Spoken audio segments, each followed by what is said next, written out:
Halo, selamat datang di channel saya. Pada video kali ini kita akan membahas bagaimana cara menggunakan GPT-4V yang sudah update dan sudah diperbarui ya tentunya. Jadi GPT-4V ini dia bisa membaca gambar yang kita kirimkan. Apapun gambarnya bisa kita baca dan bisa dibaca oleh ChatGPT. Setelah itu kita bisa menanyakan hal apapun yang ada di gambar tersebut. Nah, pada video kali ini kita akan coba apa saja yang bisa dilakukan dari GPT-4V ini. Bagaimana kelanjutannya, kita langsung aja ke tutorialnya. Jadi untuk menggunakan GPT-4V ini kalian harus berlangganan dulu ya. Kalian bisa berlangganan lalu bisa unlock semua fitur yang ada di GPT Plus ini. Ada mulai attach image ya, GPT-4V, yaitu GPT Vision gitu. Nah, setelah itu kalian bisa pilih default. Jadi GPT-4V ini dia tidak bisa digabungkan dengan fitur yang lainnya seperti plugin atau DALL-E gitu ya. Dia akan menghilang. Jadi teman-teman hanya bisa menggunakan yang default. Nah ya, cuma bisa yang default. Oke, untuk tutorial penggunaan yang pertama yaitu kita akan coba mendeskripsikan gambar. Oke, coba kita minta tolong dia ajarin gitu ya. Tolong ajarkan.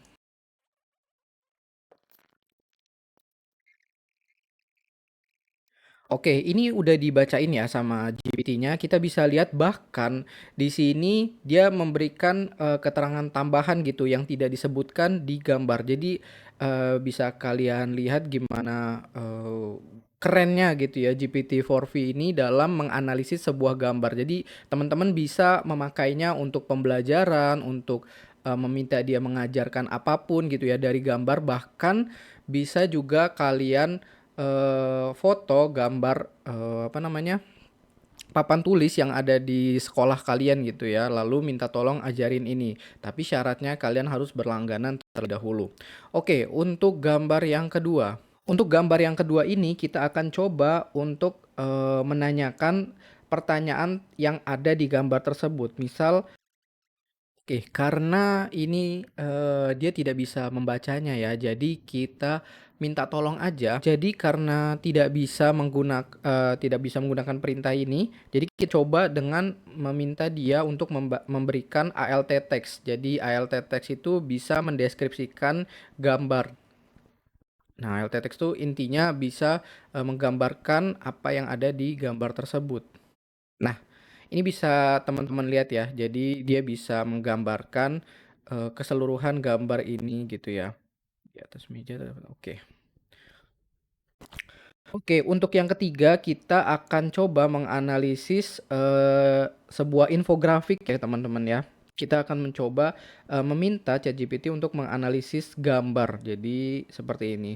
Bisa dilihat teman-teman, dia bisa membaca infografiknya gitu ya, dan ini bisa memberikan sebuah kesimpulan gitu. Jadi nggak perlu pusing-pusing melihat infografik, kalian bisa minta tolong GPT ini ya. Oke, untuk fitur yang keempat, apa yang bisa dilakukannya yaitu pengenalan karakter fiksi. Di sini saya sudah ada gambar salah satu karakter anime yaitu Zoro. Kita minta tolong dia.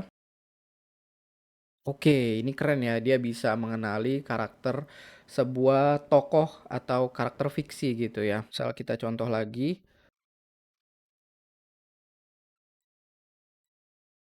Oke, dia nggak bisa baca ini ya, nggak bisa baca episodenya ya. Oke, nggak apa-apa, tapi ini udah cukup membantu. Nah, yang kelima ini kita akan mencoba mengevaluasi estetik atau komposisi yang ada di gambar. Oke, jadi ini gambar saya download dari Unsplash gitu ya. Gambar-gambar yang HD gitu. Dia bisa menggambarkan komposisi yang ada pada gambar ini ya. Dan cukup hebat dalam menganalisisnya. Ada warna, horizon, bulan, ombak, dan pantai refleksi. Secara keseluruhan gambar ini memiliki komposisi yang seimbang dan kombinasi warna tekstur. Oke, cukup bagus. Kita coba fitur yang lainnya. Oke, yang keenam ini kita akan coba menjawab sebuah soal gitu ya dari tes soal intelligence ya. Oke, dia bisa menjelaskan dengan rinci gitu ya gambar soal ini.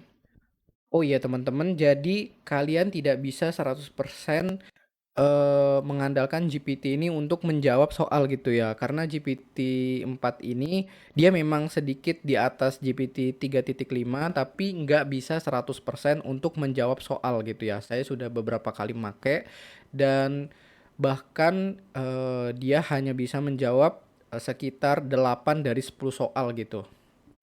Nah, yang dilakukan ChatGPT Vision yang selanjutnya yaitu kita akan coba untuk mengkomparasi gambar yang dua gambar ini gitu ya.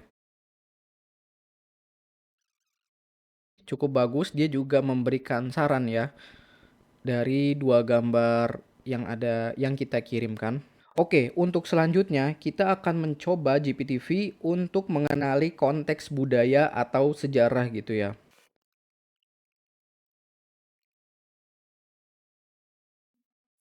Oke, dia bisa mengenali gambar sejarah yang coba kita kirimkan ya. Kalau nggak salah ini gambar sejarah yang saya tadi download tentang sejarah masuknya agama Islam gitu ya. Oke, untuk kita coba yang selanjutnya yaitu misal di sini saya akan membandingkan dari tiga gambar fotografi yang dipakai untuk sebuah perlombaan gitu ya, sebuah kompetisi lomba fotografi. Jadi saya akan coba meminta ChatGPT untuk menilai tiga gambar ini manakah yang lebih layak untuk menang gitu ya, dan minta tolong untuk menganalisis gambar yang kita kirimkan. Nah, teman-teman bisa lihat ya, dia bisa memberikan penilaian dari tiga buah gambar. Jadi GPT-V ini bisa digunakan sebagai apa namanya ya, panitia gitu ya, panitia untuk menilai sebuah lomba fotografi. Tapi mungkin di sini lebih baik menggunakan manusia aja karena lebih berpengalaman gitu ya. Tapi di sini juga dia memberikan alasan gitu ya dari apa aja kenapa dia memilih gambar kepala serangga gitu ya. Oke, untuk yang selanjutnya kita akan mencoba meminta GPT-4 yang V ini untuk memberikan saran atau rekomendasi.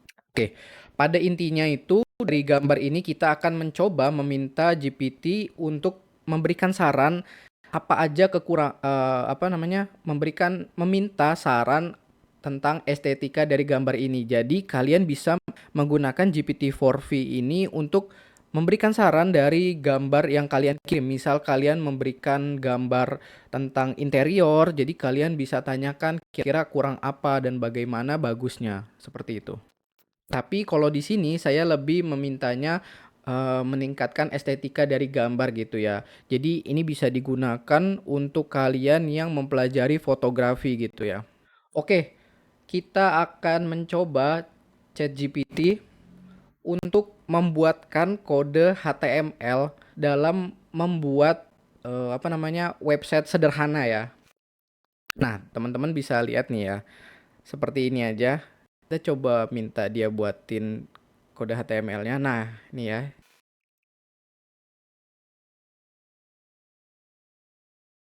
Nih ya teman-teman ya, bisa dilihat dia memberikan apa namanya ini?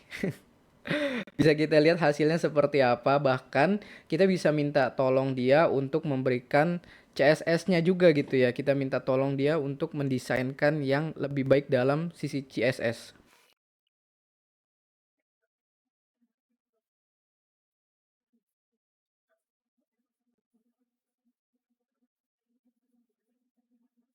Oke teman-teman ya, bisa dilihat nih teman-teman hasilnya kayak gimana. Walaupun emang sederhana, tapi saya yakin ini ini bakal membantu teman-teman dalam hal coding gitu ya. Teman-teman programmer segala macam bisa mencoba GPT-4V ini. Oh iya, terakhir saya ingin katakan kalau GPT-4V ini dia masih pakai update terakhirnya itu 2021 ya kalau nggak salah. Informasi dia ini 2021. Ini nih Januari 2022 nih ya. Karena saya mencoba untuk memintanya menanyakan harga dari keyboard yang saya pakai ini, tapi dia tidak bisa menjawabnya. Oke, terima kasih kepada teman-teman yang sudah menonton videonya sampai akhir. Jangan lupa untuk subscribe dan share ke teman-teman kalian agar tidak ketinggalan update AI termasuk ChatGPT ini. Kita akan bertemu di video selanjutnya. Thank you.